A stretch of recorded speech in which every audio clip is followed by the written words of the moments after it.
Welcome to Not Milk Never Milk. Subscribe if you're lactose intolerant. You start by getting direct access to the vent interior. Open the air pathway now. Once the cabin is prepared and the towel is placed, remove or tilt the vent louvers so the foam can reach deep. You want a clear line to the evaporator area. This matters because surface spray won't reach trapped grime.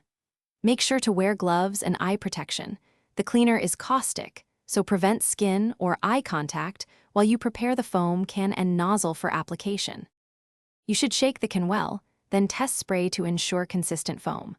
Once done, insert the nozzle into the vent opening and deliver 2 to 3 controlled bursts so foam coats louvers and the evaporator face. This breaks down biofilm and grime.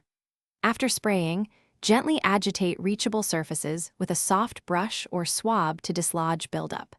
Then let the cleaner dwell for 5 to 10 minutes so enzymes and solvents can work. This dwell time is key to dissolve residues before rinsing or vacuuming. You now remove loosened residue by wiping with a microfiber cloth or using a wet/dry vacuum. Make sure not to soak electronic modules. Once clear, run the AC on high fan and fresh air mode for 10 to 15 minutes to evacuate remaining moisture and vent odors. If the smell persists, check the cabin air filter and drain line for blockages.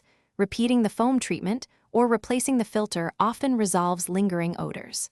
Finally, confirm no leaks and reassemble vents securely. Thanks for watching. If this was helpful, leave a like and consider subscribing. See you next time.